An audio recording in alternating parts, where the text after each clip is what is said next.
Manolotra ny araba tompoko lasy tompoko vavy tonga soa indray atao anatin'ny vaovao an-tsary atoandro eto amin'ny televiziona malagasy amin'ny ity talata ity ary amin'ny mpanajana no anasakanao naraka izany fampahalalam-baovao izany.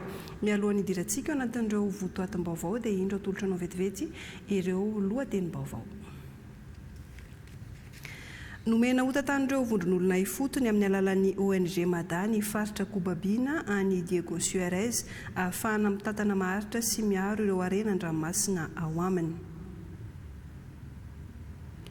Nivoaka ny maraina teo tao amin'ny page Facebook ny Fédération Malagasy ny baolina kitra ny lisitra ireo 420 mirahalahy andrafitra ny ekipa pirenena na ny bare ny Madagasikara amin'ny fenêtre FIFA amin'ny volana Jona izao. Savika kolotsaina Betsileo na sarika ny mponina atao amin'ny distrika ny Maroantsetra na fantatra azy nandritra ny fankalazana ny alatsinainy ny Pentekosta.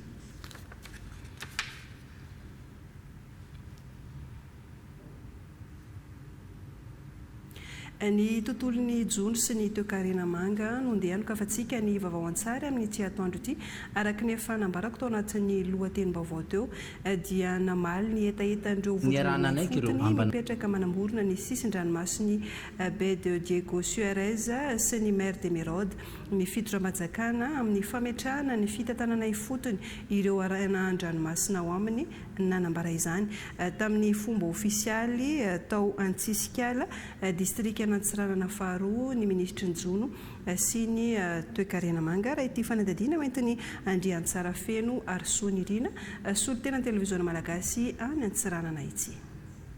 Raha nanaiky ireo ambana ateraky ny fitombon'ny mponina sy ny fiantraikan'ny fiovan'ny toetrandro amin'ireo harena an-dranomasina tsy manam-paharoa hita ato anatin'ny Eldran Diego Suarez sy ny mer de Merode dia manampy be dia be amin'ny fitoram-panjakana ny fahavononana asehon'ireo vondron'ilay fotony ikobaby ity fari-dranomasina ity ka nahatonga ny fanomezana vonjomaika ny fahafahana hitantana ny fikobabiana izany eny fotony izay iarahana amin'ny ONG Mada ao anatin'ny famatsiam-bola ny tetikasa arofano.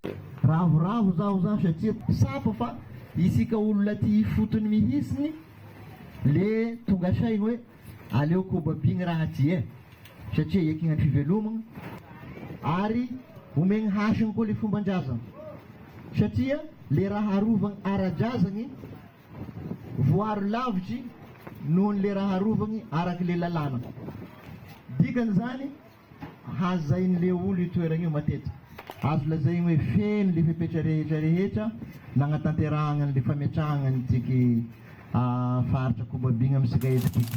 Maneho ny fahavononan'izy ireo ny hanatanteraka ireo fipetra takina ny filohan'ny ONG Mada sy ireo mpitantana fikambanana ao anatin'ny vondron'olona ifotony izay efa dodina amin'ny fanatanterahana ny fikobabiana. Ny fikobabiana ny raha agnaty rano hita izy amin'ny fagnatsarana ara-tsosialy, hita koa izy amin'ny fagnatsarana ara-ekonomika. Ny fanaovana ny pitsopitso ny ambaratongany mba ahavitana mahazo ny fatrikobabiana maharitra izay dia ho tanterahinay amin'ny ONG Mada miaraka amin'ny vondron'olona ifotony ny association pêcheur rehetra. Letry 2015 zegny zay kobaby nirarina fikambanana zegny mbon ivaly malakilaky ny arivide ny kifinay dika mbo anagnanay hery tsara. Tsisy fagnaramaso zay teo zay zao zegny tegna faly be zegny zay miresy lahatra zay zegny mba hitariky namanay koa mba hiaro ny faritiarovana jiaby zegny. Narahina dinika fifanankalozan-kevitra tamin'ireo teknisianina ministera voakasiky ity tetikasa fikobabiana ity avy hatrany ny fotoana mba amaritana ny dingana sy ny andraikitra ny tsy maintsy ho tanterahany tsirairay mba azahoana ny fahazon-dalana fikobabiana maharitra. Lafim-baovao manodidina ny fitrandrahana renakibon'ny tany miambitombo hatrany ireo tetikasa industrialy manao izay fitrandrahana renakibon'ny tany izay any amin'ny tapany atsimon'ny Madagasikara. Ny fisian'ireo tetikasa ireo dia miteraka fanantenana ho an'ny mponina fa hitondra fampandrosoana ho an'ny faritra fa indrindra ny commune anaovana ny fitrandrahana kanefa miteraka iasy tahotra izany manoloana ny tan'ireo mponina izay mety ho tafiditra anatin'ny faritra hitrandrahana. Manoloana izany ary dia nanatanteraka atrikasa torolalana mikasika ny fananantany manoloana ny fitrandrahana Renakibonitany ny OSI niaraka amin'ireo sampandraraha rehetra miandraikitra izany nandritra ny roa andro tany Ambovombeandroy. Janina Tenaina, Joa Marcelin no mitatitra ny vaovao. No tanterahana teto Ambovombeandroy nandritra ny roa andro ny atrikasa niarahana tamin'ny OSI izay vatsian'ny PNUD vola, atrikasa momba ny fampiroboroboana ny fitantanana marina sy mampiditra ny rehetra amin'ny sehatra ny fitrandrahana ny Renakibonitany. Ka nandray anjara tamin'izany ireo mpisehatra amin'ny fitrandrahana, ireo fiarahamonim-pirenena ary ny solotenan'ny mponina eny fotony dia ny avy any amin'ny distrikany Bekily faritra Androy sy ny avy any amin'ny Ampania faritra Atsimo Andrefana. Nisy arak'izany ny fifampidiniana ny fomba hanatsarana ny fitantanana ny Renakibonitany mba hitondra fampandrosoana maharitra ho an'ny mponina sy arovana ny tontolo iainana. Ka nasongadina tamin'izany ny mahazava-dehibe ny fiaraha-miasa eo amin'ny rehetra sy ny fanajana ny zo sy lalàna mifehy ny fitrandrahana. Anisan'ny voakasika manokana teto moa zany ny fitrandrahana grafita izay misy eny amin'ny distrikany Bekily, distrikany Ampania, dia ao amin'ny commune Bekitro, commune Ambaita dia any Maniry. Izay niarany tafatafa teto dia nahazo ny fahalalana moa zany indrindra ny ahoana ny vola miditra amin'ny sehatra ny Renakibonitany natao mangarahara tokoa zany teto, nampafantatra ny anjara ndraikitra ny mpitondra mahefa hoe inona ny atao hoe frais d'administration minière, iza ny tompona ndraikitra. Nijery koa ny resaka tamberim-bidy nampafantarana ny olom-pirenena izay tonga teto ny solotena hoe reto ny anjara ndraikitra ny tsirairay avy dia reto ny vola miditra amin'ny sehatry ny Renakibonitany. Tanjona amin'izao atrikasa izao moa ny ampisy ny fitantanana mangarahara sy ny rariny mba ahafahan'ny vahoaka mandray anjara amin'ny fanapahan-kevitra ary mba azahoan'ny faritra tombotsoa ara-toe-karena sy ara-tsosialy avy amin'ny Renakibonitany. Lafomba vaovao manodidina ny fitsinjaram-pahefana eny fotony no anoizantsika ny vaovao an-tsary amin'izao atoandro izao. Sefokotany 7 sy ny lefiny 7 no nandray ny taratasy manendry azy ireo lehibe ny fokotany ao amin'ny commune Tanambe, Beanana ary Vohitsara ao amin'ny distrika Namparafaravola, faritra Alaotra Mangoro. Solotena ny televiziona malagasy any Tanambe no mitatitra ny vaovao. Tolotra ho an'ireo lehibe ny fokotany vaovao ato anatin'ny boribory tany Tanambe, ahitana ny commune ambanivohitra Tanambe, Beanana ary Vohitsara. Ny taratasy fanendrena azy ireo ho lehibe ny fokotany ny sabotsy 7 ny volana May lasa teo. Lehibe ny fokotany miisa 12 sy lefitra miisa 12 no tolorana izany taratasy fanendrena izany mba hitantana ny fokotany misy azy avy. Ao anatin'izy ireo ny efa nitantana izany andraikitra izany teo aloha ka tavaverina indray, ary misy ihany koa ireo voasambany voatendry samy naneo fahavononany andray sy anatanteraka. Ny adidy aman'andraikitra nomena azy ireo izy rehetra. Misaotra ny fitondram-panjakana zany nametraka fitokisana amin'ny tenanay izay andraikitra ny asa mandraraha eto anivon'ny fokotany Tanambe Avaradrano. Matoa zany nanao an'izao zavatra zao nandefa fangatana dia mbola volona zany no anatanteraka ny asa anasoa ny vahoaka sy ampandroso fokotany misy an'ity. Amin'ny ankapobeny zany dia raha oharina amin'ireo toeran-kafa zany ny fokotany Avaradrano dia anisany mba azo lazaina hoe milamina ihany. Nefa moa ao le fomba fiteny hoe sondro ray loasa tsy loazan'izay amarara, misy ihany ireo pitsopitso no madinidinika izay vokatry ny tsy fiheverana sy ny ambokoa be loatra, izay no mahatonga n'ilay tsy fandriam-pahalemana vitsivitsy. nandritra izao fivoriana voalohany izao no nanomezana toromarika sy taridalana ho entiny izy ireo mitantana ny fokontany ny tsy fitanilana eo ampanataterana ny asa no amafisina manokana ny fitandrona ny filaminana sy ny fandrepalemana eo ihany koa ny fijerena ireo vahiny miditra tsy mivoaka ny fokontany fantatra teto fa ho avy tsy ho ela ny fampiofanana azy ireo ny lehibe ny boriboritany Itanambe no nitarika izao lanonina izao niaraka tamin'ireo ben'ny tanàna sy ny lehibe ny brigady Itanambe. Tsy nisy fifidianana fa notendrena ny lehibe ny fokontany rehetra ny amin'ny prefektura ny Fenorivo Atsinanana fa kosa misy ny sivana napetraka dia olona mahay mamaky teny sy manoratra no notendrena ho sefo fokontany Abel Benjamin. Tsy nisy lasa bato ny fanendrena ireo lehibe ny fokontany fa sivana matanjaka mba ho tena olon'ny fampandrosoana mahay manoratra sy mamaky teny no hitantana ny fokontany. Tsy ao anatin'ny vonim-bahoaka itsinjara-pahefana izy ireo fa miara-miasa keky amin'ny lehibe ny boriboritany sy ben'ny tanàna. Mananatanteraka ny politika ankapobeny fanjakana ny prefektura ny Fenerivo Atsinanana ka mitety komina manendry lehibe ny fokontany ireo ny prefet ny Fenerivo Henri Jocelyn. Voalohany indrindra aloha dia tsy maintsy nisy ny fihainoana ny teny fotony ny tangalamena. Notable ny sy fokontany teo aloha, ny mpanao politika, ny maire teo aloha, maro zany ny zanana ny anendrena azy. Fa ny zava-dehibe taty amin'ny prefecture dia ny neutralité politique zany hoe ireo sy fokontany ireo zany natao ampiodina ny service public e ny fotony indrindra satria azadino fa ny fokontany dia manana andraikitra goavana be eo amin'ny fampandehanandraraha eo fotony. Tsy collectivité décentralisée izy akory fa anatiny boriboritany feheziny maire sy feheziny chef d'arrondissement. Dikan'izay zany anisany critère goavana ny isiany fiaraha-miasa amin'izy telo zay.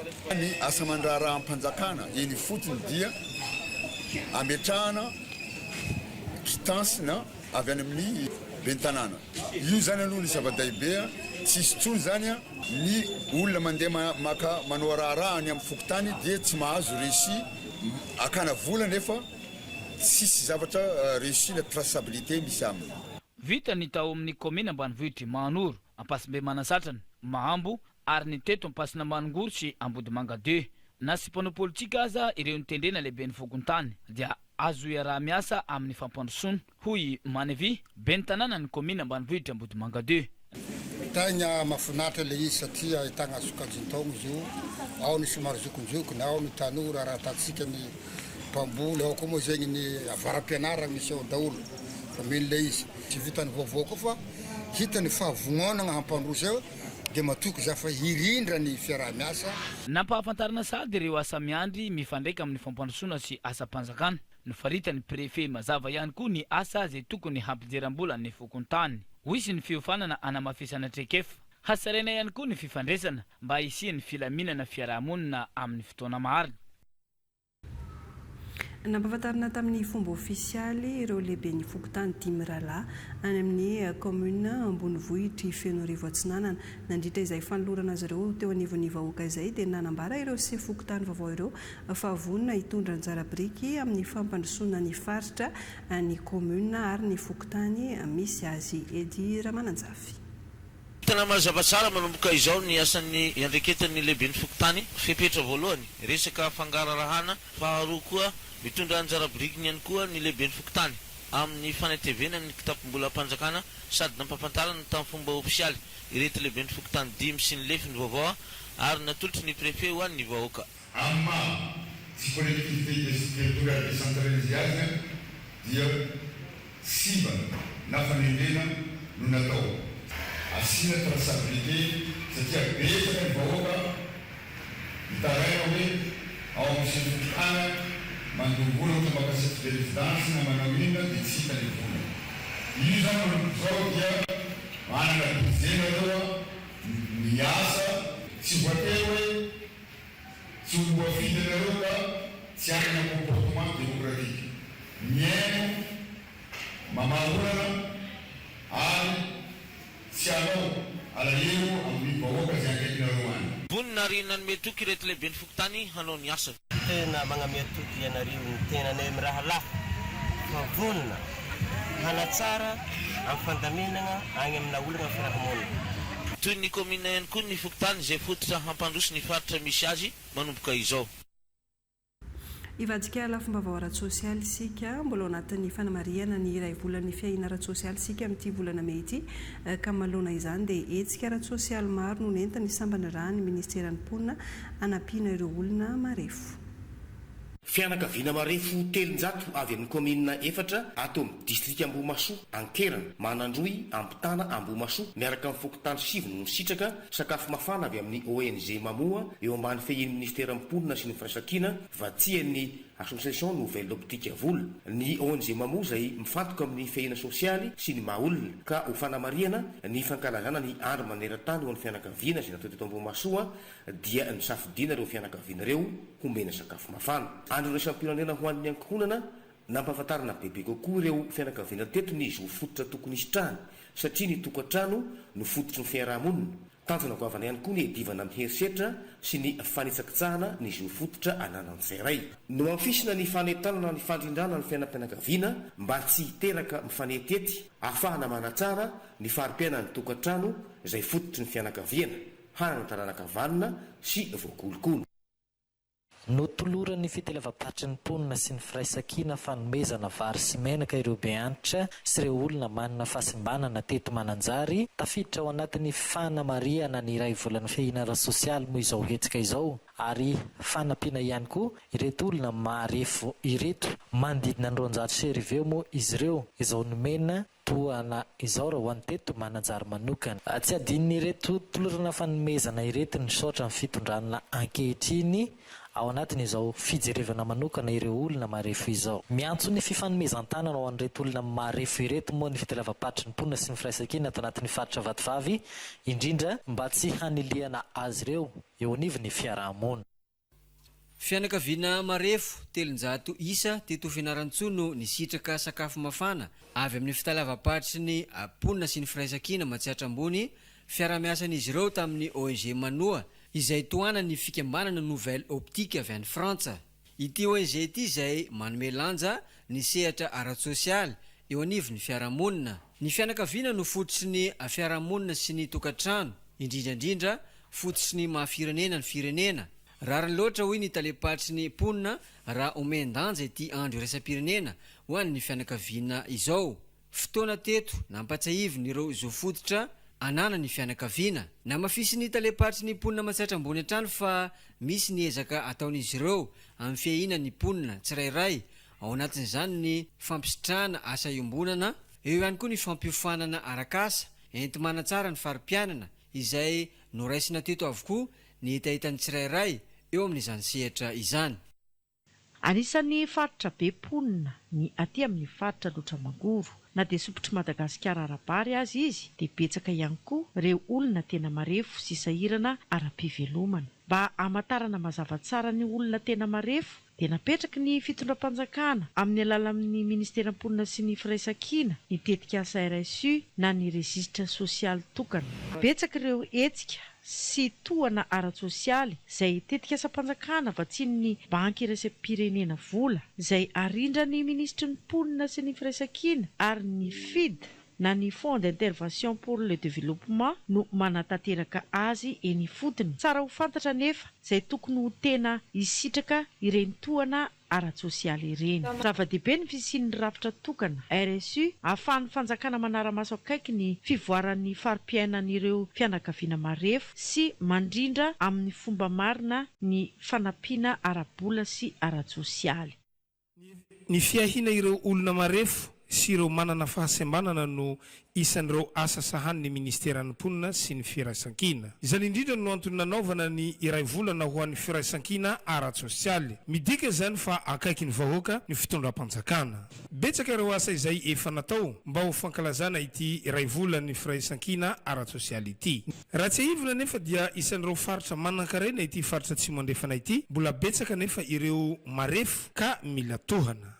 Fampirantiana nataon'ireo mpisitraka ny fandaran'asa sosialy ny asa nosahaniny azony tamin'ny alalan'ireo karazana tosika nomeny fitondram-panjakana no nentina nanamarena ny iray volan'ny fiahiana ara-tsosialy teto Ambatondrazaka renivohitry ny faritra Loatramangoro. Samy tazana teto ihany koa ireo mpisehatra ny fiahiana ara-tsosialy misy eto Madagasikara ary ireo mpiara-miasa ny Ministeran'ny Mponina sy ny Firaisan-kina. Ankoatr'izay dia nisy ireo tosika nomena ireo fikambanam-behivavy atao anatin'ny faritra Loatramangoro izay miisa 10 ka fampitaovana toy ny kit gargote sy ny masinina kodra no nomena azy ireo. Lohahevitra niraisana moa teto tamin'ity iray volan'ny fiahiana ara-tsosialy ity tetika asa RSU ny registra sosialy tokana izay manana ny Ministeran'ny Mponina sy ny Firaisan-kina amin'ny fitsirihana ny fampivoaram-piainan'ireo tokantrano mila tohana ara-tsosialy izay amin'ny alalan'ny maridrefy mamaritra ny fampivoaram-piainan'ireo tokantrano tena marefo. Tonga nanokatra tamin'ny fomba ofisialy izany iray volan'ny fiahiana ara-tsosialy izany ny Ministry Mponina sy ny Firaisan-kina notron'ny filoha lefitry ny anteneram-pirenena izay misahana ny faritany Tomasina ary ireo mpitondra fanjakana eto amin'ny faritra Loatramangoro tary ny prefeta Ambatondrazaka.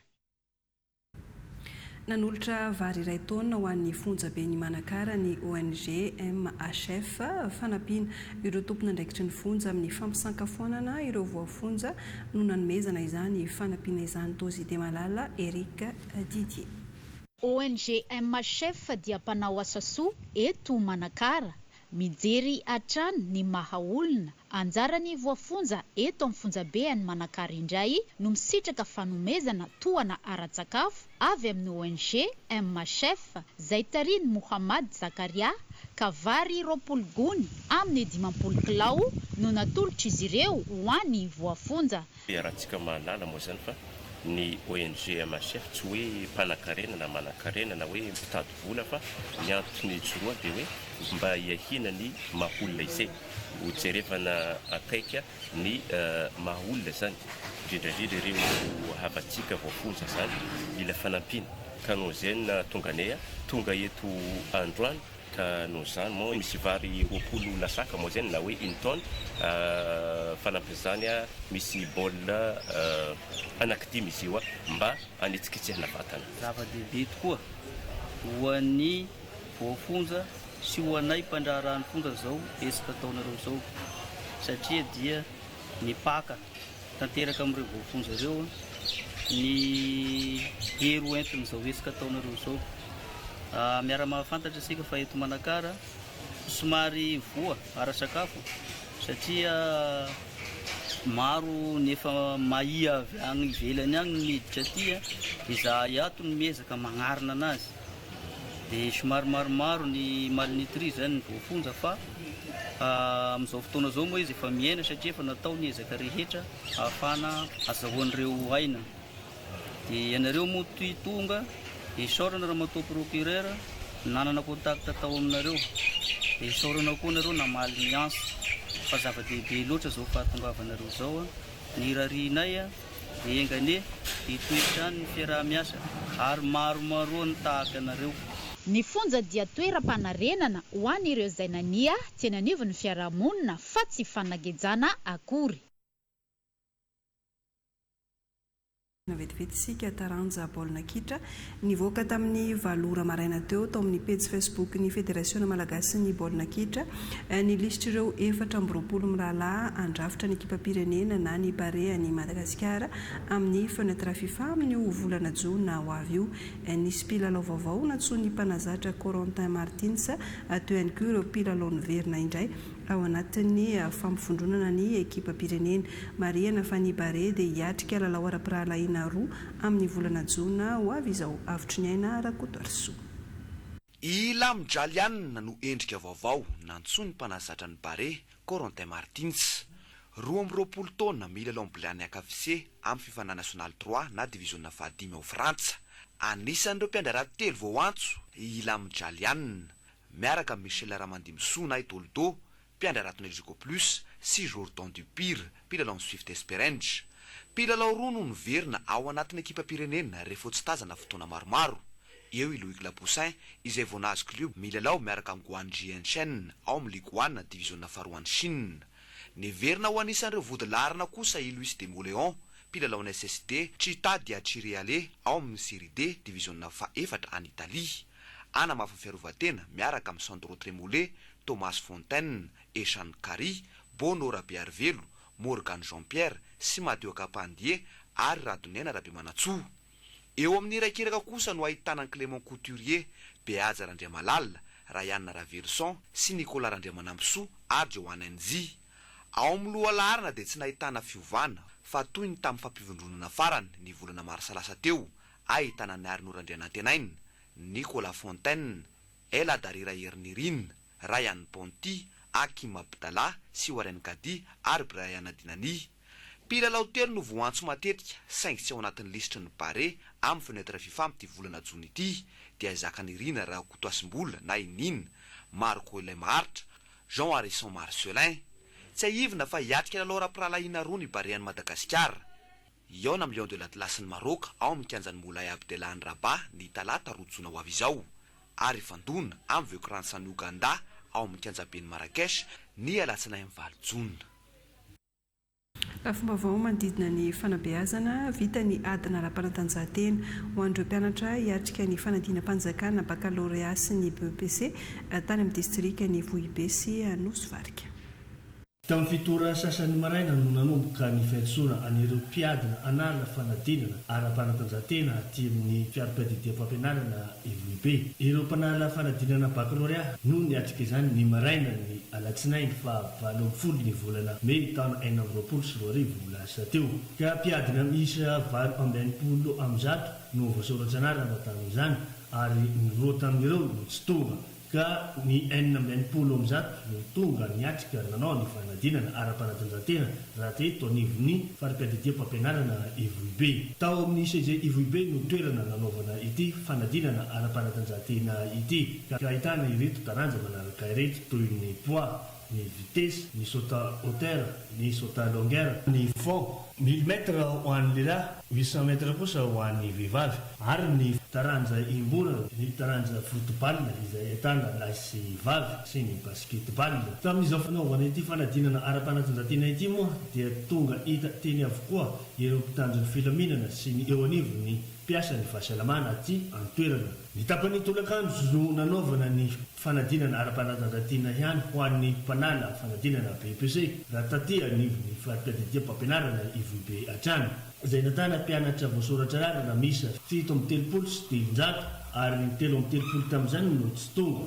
Ka ny 930 tamin'io no tonga nanao izany fanadinana ara-panatanjahantena izany. Eo anivon'ny mpanala fanadinana BEPC no resana. Nahitana taranja mitovy ihany koa izao fanadinana ara-panatanjahantena izao dia nahitana ny poids, ny vitesse, ny saut à hauteur, ny saut à longueur, ny foot ary ny basketball.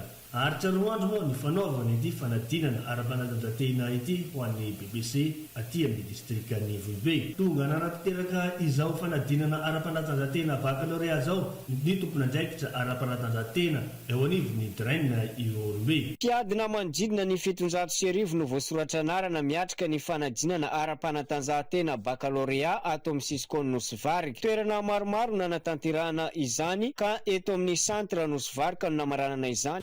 Ireo mpianatra amin'ny fiatrehana izany toy izay koa ny fanomanana ny fanadinana adina ansoratra. Tao anatin'ny filaminana tanteraka no nanatanterahana ity adina ara-panatanjahantena baka ity ary sy nahitana sampona ihany koa izany satria dia nanara-maso ny fanatanterahana izany ny mpitandro filaminana sy ny mpiasa ny fahasalamana. Ny 12 jona 2024 avy izao no anatanterahana ny fanadinam-panjakana CEPE ho fanomanana ireo mpianatra klasy T5 hiatrika izay fanadinana izay dia efa navita ny fanadinana andrana izy ireo na ny CEPE blanc.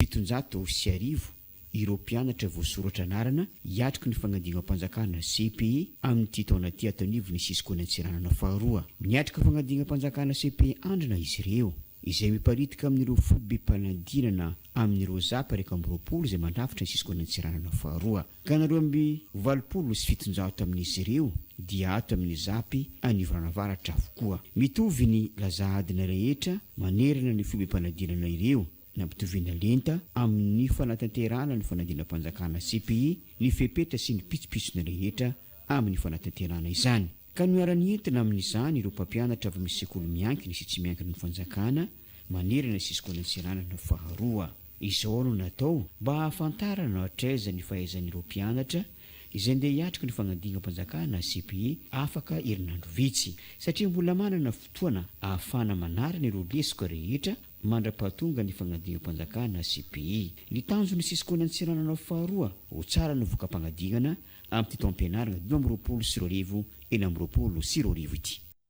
Eto amin'ny EPP Faratsio, ny enana isan'ny mpianatra hiatrika ny fanadinana CPE amin'ny taom-pianarana 2024 ity, raha oharina tamin'ny taon-dasa 20 ireo ankizy kilasy taona fahadimy nanao izany. Isan'ampienan'ny tahan'ny mpianatra ny sy ny kantina skolaire intsony tao amin'ity sekoly EPP Faratsio ity. Ho fiatrana fanadinana CPE kosa nefa dia vonina tanteraka ny mpanabe manome izay tokony ho fantatry ny ankizy ary efa eo am-pamaranana ny fandaharam-potoana sy fanaovana amin'ny famerenana ankehitriny. Niatrika ny fanadinana andrana faharoa ireo mpianatra ny talatalasa teo natao teto amin'ny centre Suzy Faratsio. Efa tsara lanina ny fiatrena ny fanadinana ho an'ny ZAP 1 Faratsio izay mandravitra ny fari-piadidy mpampianarana Faratsio na ny arakolona io na ny ara-pitaovana.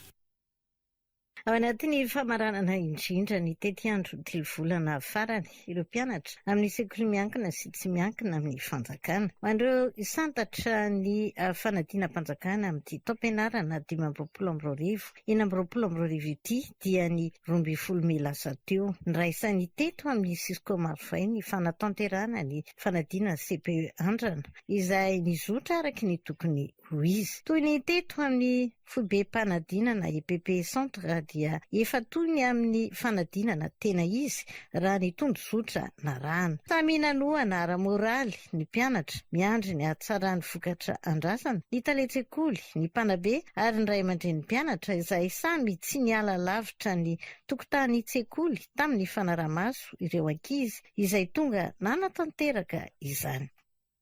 Anjaran'ny Cisco News nanatanteraka ny CPE andrana ka 5,7 ny piadina tamin'izany. Ny tsinjara tamin'ny ivon-toeram-panadinana telo izy ireo raha ny teto atapy-tanàna ny Osy. Tanjona amin'izao voalohany dia mba hanazarana ireo mpianatra ka tsy atahotra hiatrika CPE tena izy. Faharoa dia ahitana izay mbola tsy hay ka mila amafisina. Ny zotra-pilaminana ny fanadinana, ny taranja frantsay, problème ary histoire ny tena nanahirana ireo mpianatra. Ampafantarana ny sekoly sy ireo mpiadina tsy ela ny valin'izao fanadinana CPE andrana izao ahafahan'ny mpampianatra manamafy ny famerenana. Tsy mbola manomboka ny fanarenana ny foto-dravitra Sasimba ao amin'ny EPP Ambavarano any Tomasina any izay rava ny rivodoza Gezany. Manoloana izany dia manao antsoava amin'ny fitoram-panjakana mba hanarina aingana ny foto-dravitra ny sekoly ireo ray aman-dreny ao amin'ny EPP Ambavarano, Zapy Ambody Tandro, Cisco any Tomasina, Faro Jean Fabrice Volatina. Mbola maro ny olana sedain'ireo mpianatra sy mpanabe any amin'ny fari-piadidia mpampianarana Tomasina Faro ka hatramin'izao noho ny taketrana velan'iny rivodoza farany teo iny. Anisan'izany ny eto amin'ny EPP Ambavarano, commune ny Ambotandro, izay tena nahitana fahasimbany betsaka ny foto-drafitrasa. Na efa nanao izay hafa ny tamin'ny fanarenana izany azy ireo fokon'olona taty an-toerana noho ny fahatsapana izy ireo ny mazava-dehibe ny fanabeazana. Mbola betsaka ny tsy vita ka anaovan'izy ireo antso amin'ny fitondram-panjakana ny amita izany. Raha malala moa zany fa simba ny tafitrano amin'le misy an'le presco. Presco moa zany sy nianatra hatramin'izao. Fa misy salle telo kosa iarahanay mifandimby eo manomboka avy amin'ny T1 jusqu'amin'ny T5. Raha mahita fa nantrano mpampianatra io potika. Ny mpampianatra dia nipetraka tao an-dakilasy kanefa no fihezany le fokon'olona. Dia niezaka tokoa ny fokon'olona dia vita ny trano mpampianatra. Dia eo amin'ny tafo io zany manentana lehibe indrindra amin'ilay mpitondra fanjakana zany mba hiara isay jery akaiky ny tafitrano sekoly. Ato zao misy sekoly vitany fidy tamin'ny 1970 io antitra dia antitra tokoa izy io. Na ny tafitolona efa tena enjana mihitsy simba io. Efa iaraha malala fa hitatsika an'io ny madre izay efa folapolaka daholo io. Raha misy angamba ny rivotra anona koa mafimafy kely ny rivotra dia iaraha malala fa lasa daholo koa le sisa tavela io. 5 ny totaly ny isan'ny mpianatra préscolaire sy primaire mandranto fahalalana eto anivon'ity sekoly ity zay beazina mpanabe miisa 10 ka ny 2 amin'ireo mbola tsy mpiasa ampanjakana. Raha voka-panadinana talohan'ny gezany lohatreto dia ny tamin'ny heritaona zany zao dia efa hita fa 100%. Fa amin'izao zany tratran'le ty ny rivo-doza le gezany ety le mpampianatra koa moa zany sahirana araka ny karama hitatsika fa le nefa na diagnosa izy fa tsy ampy le fanohanana dia tsy maintsy miaina ihany le tapavitrehan'le fampianarana. Ampizina ve zany ho ratsy ny voka-panadinana amin'ity taom-pianarana ity? Niezaka dia niezaka ihany aloha hatreto ny tegnanay kanefa kosa na ezaka raha nenao moa fa rehefa tonga le tsy vidiny dia ohatran'izay ihany izy. Manantena araka izany ireo mponina any an-toerana fa hijery akaiky sy hitondra vahaolana ny amin'izany lafi ny fanabeazana izany ireo tompon'andraikitra isan-tsokajiny manandrify izany. Nantanteraka fivoriam-beo fanatsarana ny fahaizan'ny mpianatra ny taranjakady sy ny vakiteny amin'ny alalan'ny fampandraisana anjara ny vondron'olona ifotony ny tambazotra ny VFF eo anivon'ny Cisco Anatsimondrano ny farany herinandro teo. Claudia Gerstin Lalatina Jericô no mitatitra ny vaovao. Mbola maro ankehitriny ireo mpianatra avy amin'ny sekoly ambaratonga voalohany sy fanabeazana fototra no tsy mahafehy ny taranjakady sy vakiteny. Antony maro no mahatonga izany. Voalohany dia kasika ny efitrano sy ny fitaovam-fampiasaina. Tsy ampy loatra ny tabilabo. Ny ankizy nefa maro be ny eo amin'ny efitra anankiray. Ny faharoa olana lehibe ihany koa zany tsy fahampiny ny fiofanana ho an'ny mpanabe. Vitsy ilay fitaovana fikirakira ampiasain'ny mpanabe, iny miteraka tsy fahafezana ihany koa izany an-tananja. Ny fahatelo mahatonga an'izy koa ny fahalaina amin'ny ankizy, mieritreritra foana izy hoe sarotra mikajy. Fanamby napetraky ny Cisco Atsimondrano ny mpiakatra 900 ny tany ireo ankizy afe ity taranja ity ka nisy arak'izany ny lahadinika ny rana tamin'ireo tambazotra ny vondron'ny fikambanana FEFI na ny VFF ny komity tsekoly eny anivon'ny EPP nijerena ankaiky ny olana fototra sy ny vahaolana mifandraiky amin'izany ka ahafahana manatsara ny kalitaon'ny fampianarana. Anisan'izany ny fametrahana ny ora fanarenana ho adiny 5 isan-kerinandro sy ny fanaovana vangivangy arahana dinidinika mba ho fanavotana ireo ankizy mitsoka andaharana. Izay ho anivon'ny Cisco Atsimondrano manana rantsana ho an'izay administration izay dia misy zany tsy maintsy atao hoe fivoriana matetika mba ahafahana mandray fanapahan-kevitra na mandray mitondra vahaolana amin'izay atao hoe fitarainana zay mba ahafahana manatsara sy manatratra izay tanjona mipetraky ny ministera izay tanterahany ankehitriny Cisco moa zany. Komuna 17 amin'ny 4 ao anatin'ny distrikana Atsimondrano no mbola tsy manana sekoly fanomanana na ny préscolaire. Atao lahara-pahamehana arak'izany ny fametrahana ny fotodrafitrasa mifanaraka amin'ny fampianarana. Amin'ny komuna 7 dia mipetraka ho ray aman-dreny ary mameta antsofoka amin'izay tratrany sy vitan'ny komuna metina manatsara ny fampianarana ho an'ny zazavavy. Tsy ivona fa nanomboka ny septambra 2022 ka hatramin'ny avril 2022 teo dia efa tafakatra 270 ny tahan'ireo mpianatra mahay kajy sy mamaky teny ho an'ny Cisco Atsimondrano. Mpampianatra 7 no nahavita ny fiofanana amitaindavitra ao anatin'ilay tetika Safadep nandritra ny roa taona tany amin'ny distrika ny Maritsara. Mpampianatra eo anivon'ny fanabeazana fototra moa izy ireo Georges Arsan Renasolo Darné no mitatitra ny vaovao. Mpampianatra miisa 7 menada anivon'ny sekoly fanabeazana fototra izay navita nanaraka fiofanana amitaindavitra na ny Fadep nandritra ny roa taona tao amin'ny CRFP aty amin'ny distrikany Maritsara no ndrena voaka tamin'ny fomba ofisialy. Masina ny asa fanabeazana tsy azo ataontsika kitoto izy io ka mila olona mafy azy tsara, mila olona mianatra, mila olona vonona ary ny fahavononareo dia hita tamin'ny fitiavanareo, finiavanareo nanohy fianarana ampitaindavitra tamin'ny alalan'io formation nataonareo io raha tsy taminareo ilay finiavana aloha voalohany indrindra iloko fa tsy tonga amin'izao toerana zao anareo ka izay no isorana anareo mpiofana ahafahantsika manatsara ny kalitaon'ny fampianarana eto Madagasikara ho an'ny zaza malagasy. Misalitra anarana Rafia ireto andiany indrena voaka ireto. Io Rafia ito dia magnambara ny favoanany izay niofa tao nandritran'ny roa taona. Raha izy io dia fagnafozan-teny resiko ny adidy ny fanabeazana ireo ankizy.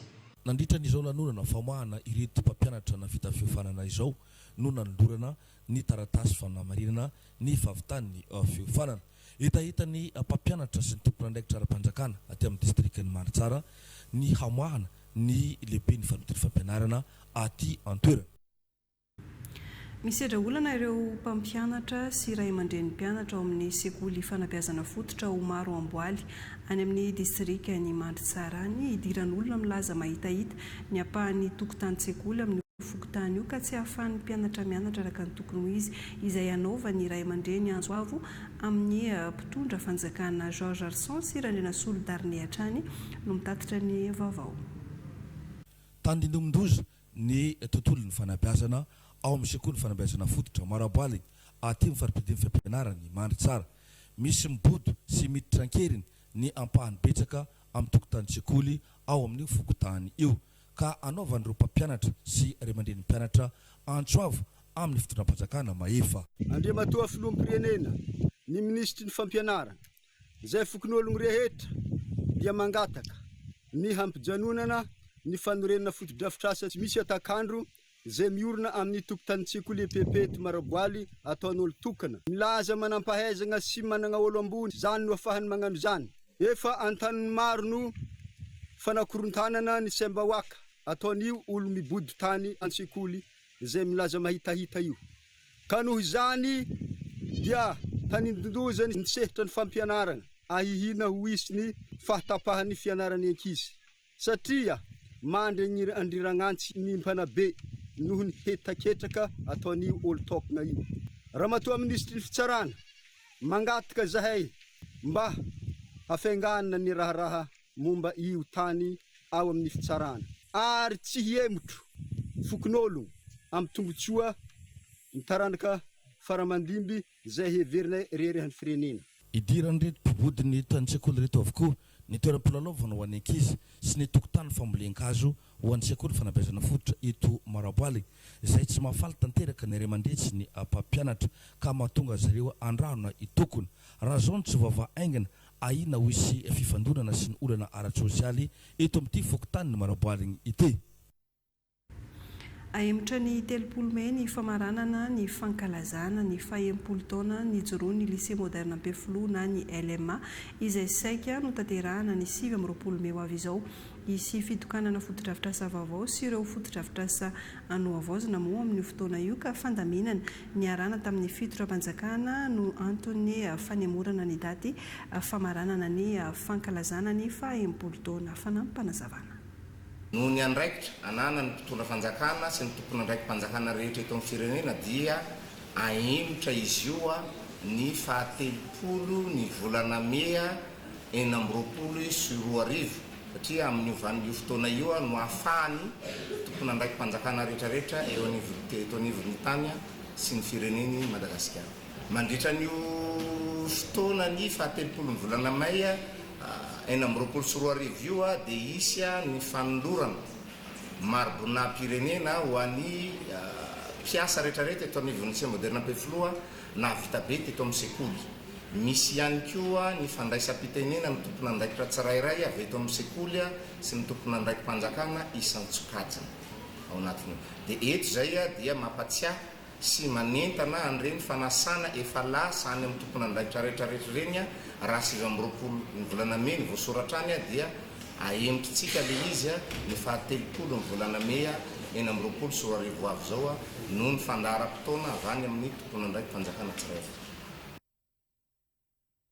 Fitsidiana tany amin'ny distrika ny Besalamp sy manoloana ny OMC régional mba hijerena ny zava-misy ny fotony sy ny fitarainana avy amin'ireo vahoaka TVM Maintrano.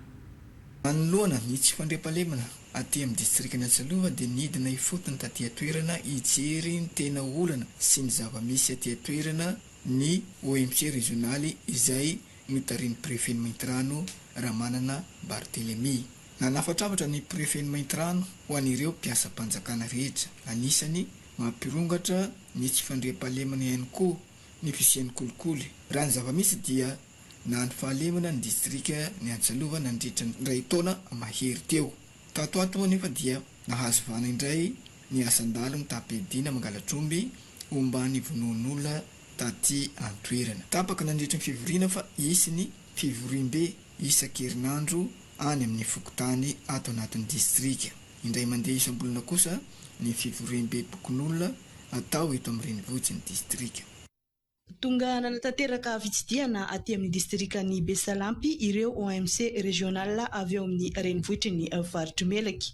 Misongadina olo lehibe ny votoatin'ny fitsidiana nataon'izy ireo ankoatra ny fanararaotam-ponina ny fandalovany aty an-toerana hitarainana ny zava-misy ato anatin'ny distrika. Nandritra izany rehetra izany dia fantatra fa anisan'ny distrika mandry fahalemana i Besalampy raha oharina amin'ireo distrika efatra ato anatin'ny faritry Melaky.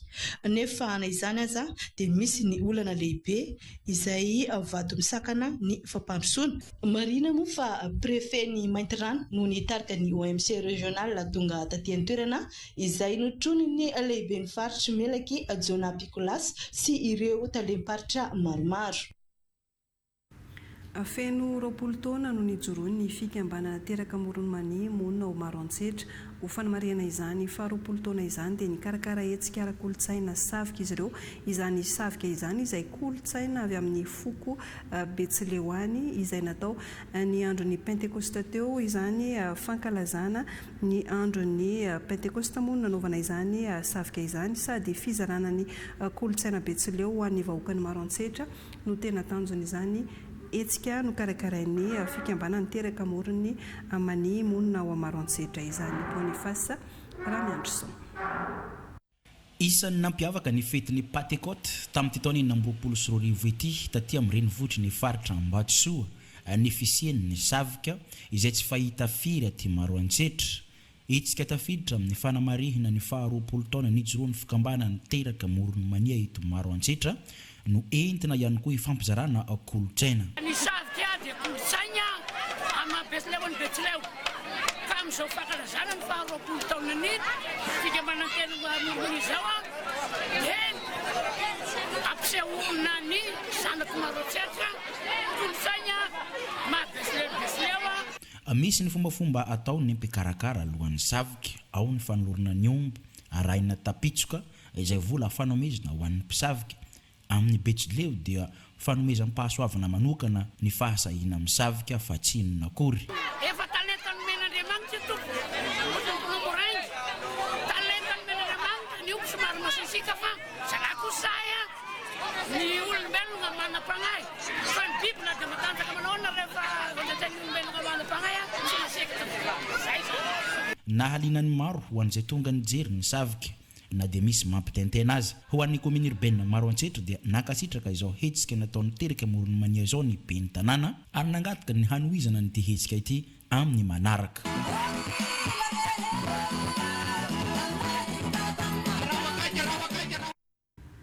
Ako ny fankalazana izay alatsinain'ny Pentekosta omaly izay ihany maro tamin'ny mpivarotra ny amin'ny distrika ny Vangaindrano nanoho ny asa fanaony andavanandro ihany tamin'ny omaly sady manararoatra ihany koa ny andro tsena ny any Vangaindrano rahateo izay tsy maharisika loatra ny amin'izay miala voly izay rehefa alatsinain'ny Pentekosta. Raha ity fanadadiana hoentin'ny Totso Patrika ity. Nandritra ny fanamarina ny alatsinain'ny Pentecote dia hita fa tsy mitovy tamin'ny alatsinain'ny Paka ny zava-nisy teto an-drenivohitra. Raha nahitana fivezivezena sy fitsangatsanganana maro ny tamin'ny Paka dia samy nanohy ny asa fivelomany kosa ny ankamaroan'ny-ponina tamin'ity indray mitoraka ity. Nisokatra avokoa ireo tsena sy toeram-pivarotana maro manohy ny asa manandraharany andavanandro ireo mpivarotra.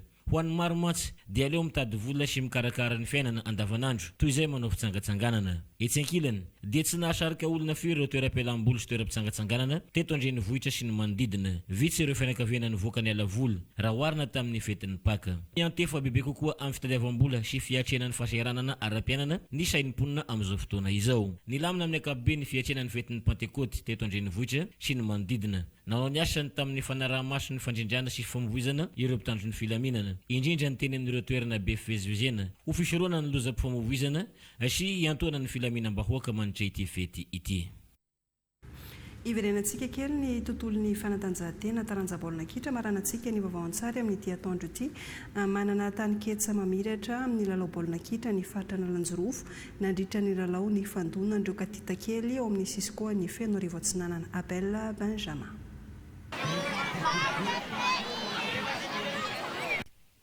Tsy nahita mangirana 7 minitra teny ambony kianja noho ny daka ny fandrivorivo sy passe baolina ny rindra nataony Ambodimanga de azy ny ekipa avy tao Saranambana. Segondra visy hiafarany lalao dia nikobaka ny ratony Ambodimanga de ary sy nanana na minitra iray aza nanaovana valopana fianaintsony ka niondroka tamin'ny isa iray ny ohatra i Ambodimanga de tamin'ny alalan'ny penalty ny zareo avy tao Saranambana.